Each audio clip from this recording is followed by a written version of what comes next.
Latest world sports. Football. Spain won, Germany won. Morata nets.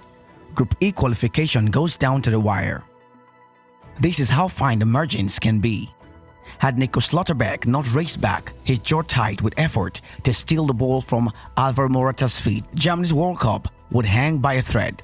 For the second tournament in a row, a group stage exit would loom.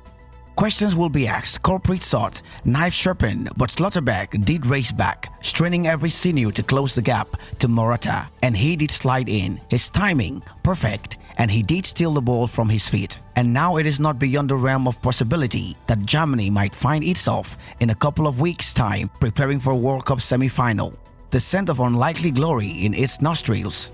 The irony, of course, is that Schlotterbeck's intervention was just one moment among many thousands over the course of more than 100 minutes, a speck in terms of Hansi Flick's team's overall performance, and yet everything turned on that single instance. Every assessment of this game, every analysis of the health of German soccer hinged on it. So too did the continuing international careers of several players and likely one coach. The truth of it is that this had been a hugely encouraging display from Germany, regardless of whether Morata, scorer of Spain's opener, had added a second in injury time. It would have been even if Flick's team had not sealed a point. Thanks to Niklas Füllkrug, the late-blooming striker added to the squad almost as an afterthought in the weeks before this tournament. That is not to say it was spectacular, far from it, but it was brimful of all those other traits that are considered quite useful in the circumstances. Grit and fight, and industry and news. Germany richly deserved this point, one that means it goes into its final game knowing that a victory against Costa Rica will, in all likelihood, carry it into the knockout rounds. After that, the field opens just a little.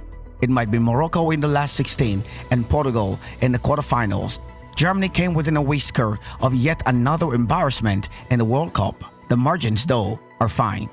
All of a sudden, it can see nothing but promise. The following games will be coming up tomorrow in match day 3 and the last games of the group.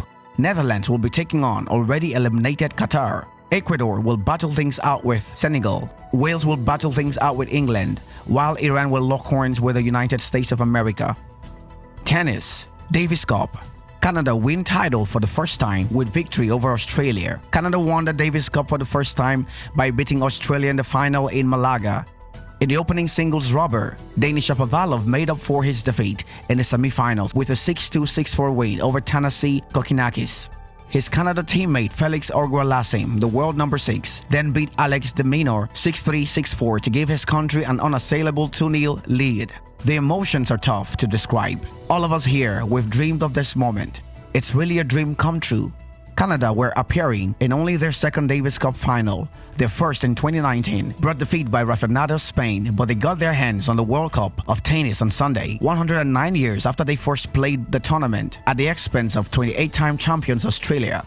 Shapovalov, ranked 18 in the world, raced into a 4-0 lead against Kokkinakis before the Australian got a game on the board. But after wrapping up the first set, Shapovalov broke early in the second to put his country on course for a historic win. Auger-Aliassime faced a tougher challenge in world number 24 de Minaur and was forced to fend off 3 early break points in their singles rubber. He finally got a break himself in the 8th game, and after sealing the first set with an ace, he defended 2 further break points before going on to clinch the title for Canada. We all developed as players individually. We got better and better over the years, Auger-Aliassime added. We're more ready for these types of moments, but it's never easy to pull through. Gab Ellison reporting for Undaunted, ABC Amba News.